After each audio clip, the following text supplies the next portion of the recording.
Welcome to this lecture on endocrine pancreas histology. Today, we are going to dive deep into the microscopic world of one of the most fascinating organs in the human body. While you might know the pancreas for its role in digestion, its endocrine function is what keeps us alive by strictly regulating our blood sugar. We will explore the specialized cells that make this possible, understand their structural arrangement, and even calculate their physical mass to see how tiny yet powerful this system truly is. Let us begin our journey into the cellular control rooms of your metabolism. To start, let us build an intuitive understanding of the pancreas by imagining it as a massive industrial factory. The vast majority of this factory is dedicated to producing digestive juices. This is the exocrine pancreas. However, scattered throughout this massive factory are tiny, highly specialized control rooms. These control rooms do not care about digestion at all. Instead, they are constantly monitoring the fuel lines, the blood sugar, of the entire city that is your body. When the fuel level is too high, they release a chemical messenger to store it. When it is too low, they release a different messenger to mobilize stored fuel. This dual nature is what makes the pancreas so unique. Building on the idea of these control rooms, let us look closer at exactly what they are doing. The endocrine pancreas essentially acts as the body's metabolic thermostat. Instead of temperature, it continuously monitors blood sugar, which is the primary fuel line for every cell in your body. The logic is beautifully simple, but absolutely vital.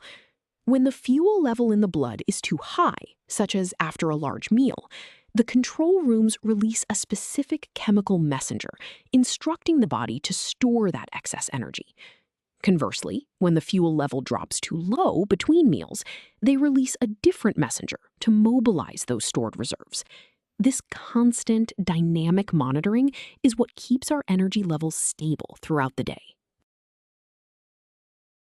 Now that we understand the dual function and monitoring, let us look at the formal histological structure of these control rooms. The endocrine pancreas is not one solid mass. Instead, it consists of thousands of spherical clusters of cells known as the islets of Langerhans. These islets are physically embedded deep within the acinar, or exocrine tissue of the pancreas. Histologically, we consider these islets to be highly vascularized microorgans. Because they are endocrine glands, they do not use ducts. Instead, their rich blood supply allows them to secrete their specific hormones directly into the bloodstream, ensuring a rapid, body-wide response to any changes in blood glucose levels. Zooming in further on these microorgans, we find that they are populated by distinct types of cells, each with a specific job. The most abundant are the beta cells, which make up about 60 to 80% of the total islet volume. Their primary role is to secrete insulin, the hormone responsible for lowering blood glucose by driving it into your cells. On the other hand, we have the alpha cells, which constitute about 15 to 20% of the islet. In humans, these are typically located toward the periphery of the islet. Alpha cells secrete glucagon, which does the exact opposite of insulin. It raises blood glucose levels when you're fasting or exercising. Beyond the major players, we must also recognize the minor cell types that complete the islet's architecture. Delta cells secrete somatostatin, a hormone that acts locally to inhibit both insulin and glucagon, keeping the system perfectly balanced. We also have PP cells, which secrete pancreatic polypeptide, and epsilon cells, which secrete ghrelin, often known as the hunger hormone. Although these minor cell types make up only a tiny fraction of the islet, they are absolutely essential. They act as local regulators, fine-tuning the secretion of the major hormones to ensure your body maintains perfect metabolic homeostasis under varying physiological conditions. Having discussed the cell types, let us now visualize them together in this histological diagram. What you are looking at is a cross-section of a single islet of Langerhans. Notice the dark purple tissue surrounding the entire structure? That is the exocrine pancreatic acinar tissue. Inside the islet, the light blue cells packed densely in the center represent the insulin-producing beta cells. Surrounding them, toward the outer edge, you can see the red alpha cells and the green delta cells. Crucially, observe the red branching lines weaving through the cells. These are the blood capillaries. This rich vascular network ensures that the moment these cells release their hormones, the chemical messengers instantly enter the bloodstream to regulate your metabolism. Now that we have a clear picture of the healthy islet, we must ask why this microscopic anatomy is so critical. The answer is that the structural integrity of these cells directly dictates our metabolic survival. When these specific cellular populations face destruction or dysfunction, it leads to diabetes mellitus, a global pandemic. For instance, in type 1 diabetes, the body's immune system makes a catastrophic error. It launches an autoimmune attack that specifically targets and destroys only the beta cells. As you can imagine from our diagram, the alpha and delta cells are left completely intact, but the core insulin-producing factory is wiped out. This microscopic knowledge is what drives modern therapies. This brings us to an important question. How do we use this microscopic knowledge to actually help patients? Understanding the precise histology of the endocrine pancreas is the foundation for modern medical interventions. By studying how these cells are arranged and how they degrade during disease progression, medical professionals can develop highly targeted therapies. One of the most exciting advancements is islet cell transplantation, where healthy islets from a donor are infused into a diabetic patient to replace the destroyed tissue. Furthermore, knowing the exact cellular populations allows researchers to design specific pharmacological drugs. These drugs can chemically stimulate the surviving beta cells to secrete more insulin, effectively saving lives by restoring metabolic balance. To truly grasp the physical scale of this vulnerability, we need to move from qualitative histology to quantitative measurement. This brings us to the formula for beta cell mass.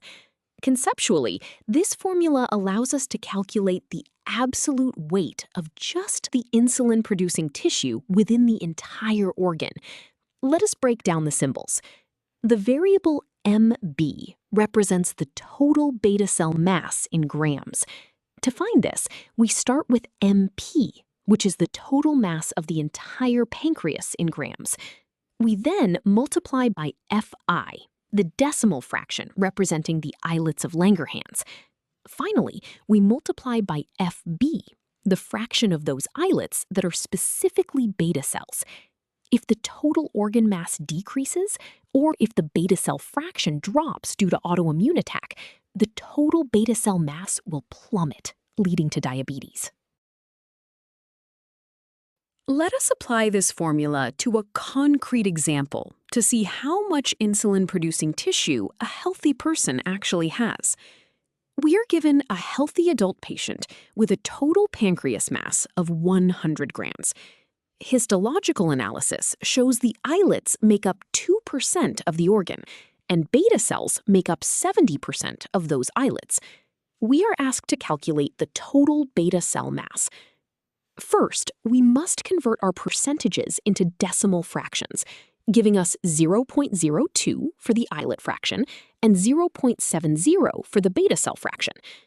We chose this formula because it systematically isolates the beta cell weight.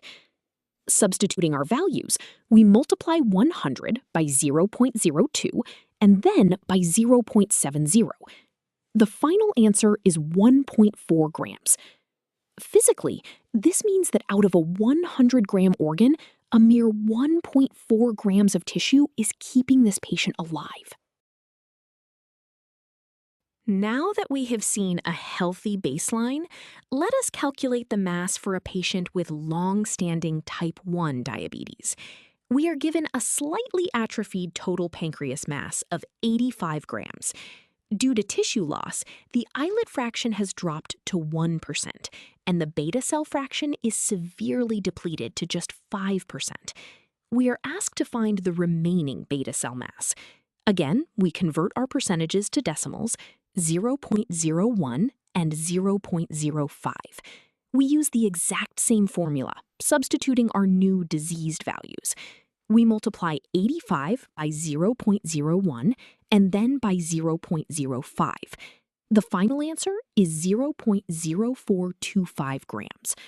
Physically, this represents a catastrophic loss of over 96% of the insulin-producing tissue compared to our healthy example. This profound deficit explains exactly why this patient can no longer produce their own insulin. We have covered a lot of ground today, so let us summarize the key takeaways from our exploration of the endocrine pancreas. First, we learned about the dual nature of the organ, where the islets of Langerhans act as highly vascularized, microscopic control rooms embedded within the exocrine tissue. Second, we identified the critical cell populations, primarily the insulin-secreting beta cells and the glucagon-secreting alpha cells, which work together to maintain glucose homeostasis. Third, we learned how to mathematically calculate the absolute beta cell mass, proving that only a tiny fraction of the organ is responsible for our metabolic survival. Finally, we saw how the specific autoimmune destruction of these beta cells leads directly to type 1 diabetes. You now have a solid, foundational understanding of endocrine pancreas histology. Great work!